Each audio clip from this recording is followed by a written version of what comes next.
Okay, so we're going to talk about a logistic growth model. And the thing is, we can have a model that's growing exponentially, but usually there's some kind of limit to it. Say you're looking at, people getting the flu. We're going to do a problem on that in a minute. But you can only have as many people in your community that could get the flu. So if your community has 10,000 people, then it's not going to grow past 10,000. So there's a point where it starts to level off and it doesn't start growing exponentially, and it reaches that what's called the carrying capacity. Okay, so if we look at a graph, what we're saying is, okay, we start with some amount, and then it's going to grow exponentially, and then after a while it's going to start not growing so much exponentially.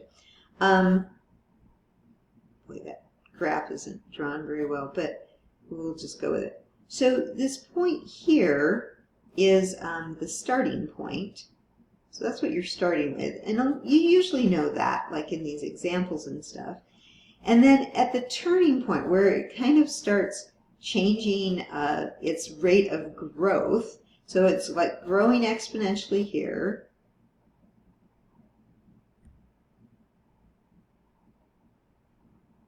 And then it starts to level off. And so right there at that point, that's the maximum growth rate right there, or rate of growth. And then it starts approaching some limit. And that limit is that horizontal asymptote. It's called the carrying capacity. Okay, so now we're going to go ahead and give you a logistic growth model, and it looks like this.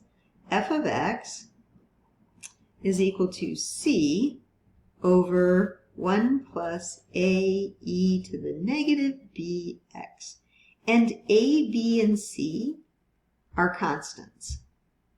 So this is a function in terms of x, which is often time, but okay, now there's some things we have to know. First of all, c over 1 plus a, that's going to be the initial amount.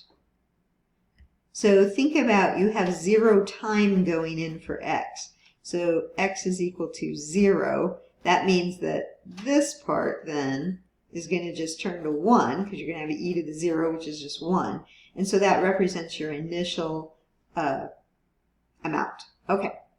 C represents the carrying capacity.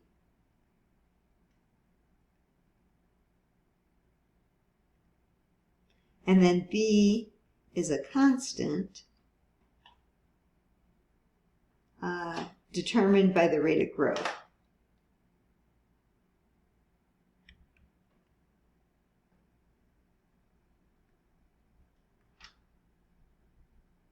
Okay, and that's all we need to know for this video. I tried to make this one a little bit shorter. So we'll show you an example of how this works in the next video.